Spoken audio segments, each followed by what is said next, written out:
Egypt and the classical world cross-cultural encounters in antiquity. The creation of new cultural codes, the Ptolemaic queens and their syncretic processes with Isis, Hathor, and Aphrodite.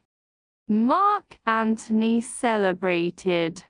From the literary evidence now perhaps supported by architectural finds, it is clear that a temple for Isis once stood in or near the Basilia, with Cleopatra's tomb being built in its direct vicinity, thus participating in the sacred surroundings.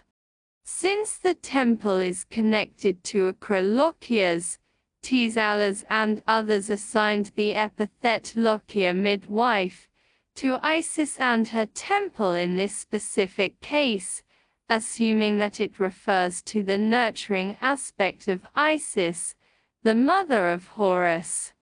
Michel Malaise has argued, however, that Lochia as an epiclesis for Isis is attested in Macedonia only.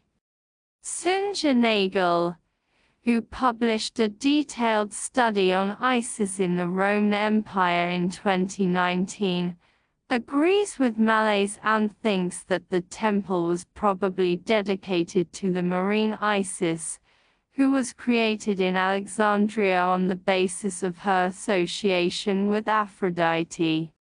This would relate back to Arsinoe too, so it seems a tempting possibility, but it remains unclear with which epiclesis Isis was venerated at Acrolochias and her temple, either as Sotra Euploia, or perhaps, but rather unlikely, as Lochias, but once again Cleopatra V employed the well-established relation between Ptolemaic queens and Isis.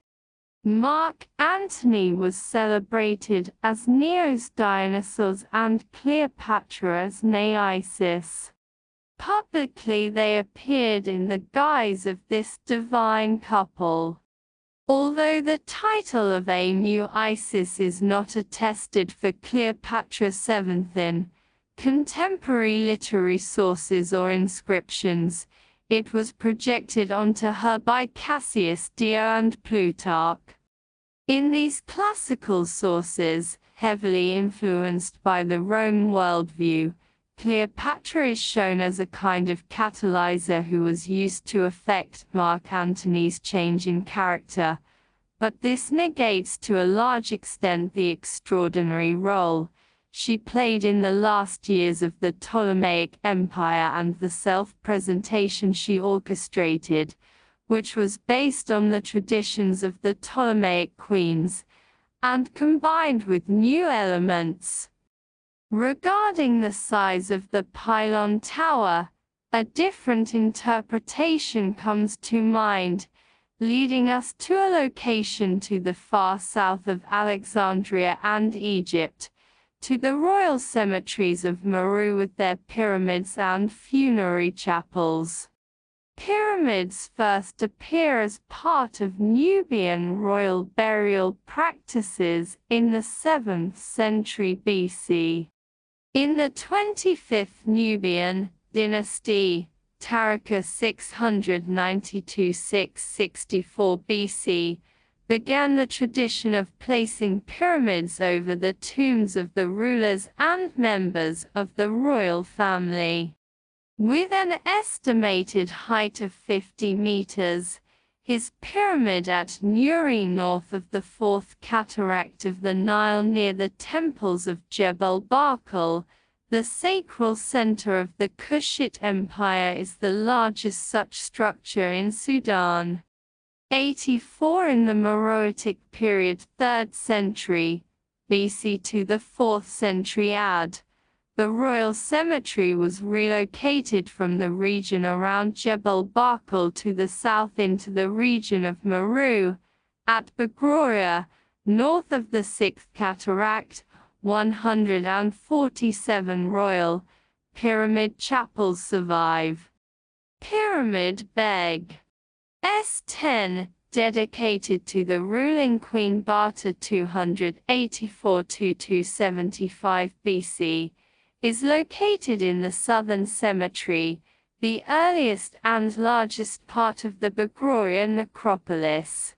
In front of a pyramid with stepped sloping face courses, and a lateral length of 10.45 meters, stands a chapel made of sandstone masonry with a small, rather elongated pylon and recessed doorway.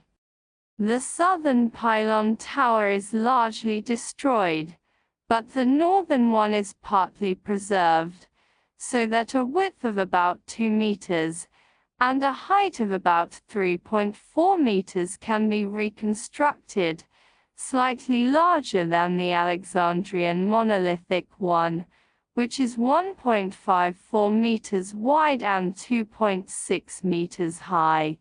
The pylon of Pyramid Beg. N19 of King Terekniwal's 2nd century ad, at the Royal Pyramid Cemetery of Bagration North, which is almost completely preserved, is marginally higher than that of Beg.